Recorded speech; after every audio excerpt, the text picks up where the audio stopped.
Hello বন্ধুরা, আজকের দেখো কোথায় এসেছি। আমরা এসেছি আজকের একটা মা শারদার আশ্রমে। এটা আছে কল্যাণী গয়েশপুরের চেকপোস্টে, ঠিক ডন বস্কো স্কুলের পাশেই। আশ্রমটির ভিতরে দেখো কত রকমের গাছপালা দিয়ে নানান রকম ফুল ফুটেছে, কি সুন্দর সুসজ্জিত। এই আশ্রমটির ভিতরে এখন একটি চোখের হাসপাতালও হয়েছে। এখানে ভালো ভালো চোখের ডাক্তার বসে। আশ্রমটির ভিতরে একটু এগিয়ে যেতেই মা শারদার মেন মন্দিরটি রয়েছে।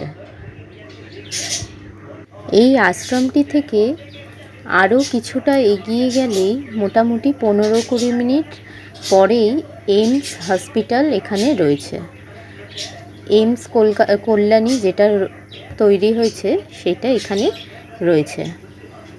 আপনারা যদি কোনো দিন কল্যাণীতে আসেন, এই যে বিল্ডিংটা দেখা যাচ্ছে ওইটি হলো ডন বস্কো স্কুল। কল্যাণীতে এলে এই মা শারদার আশ্রমটা একবার ঘুরে যাবেন, খুব ভালো লাগবে। মা শারদার জন্মতিথিতে এখানে ভোগ বিতরণ করা হয়। আমরা আগের বছর এসেছিলাম, এসে এখানে ভোগ খেয়েছিলাম।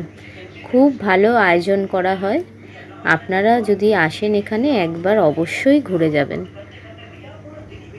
এই হচ্ছে মন্দিরটির ভিতরে। ভিডিওটি ভালো লাগলে অবশ্যই একটা লাইক করবেন, কমেন্ট করবেন আর চ্যানেলটিকে সাবস্ক্রাইব করে দেবেন।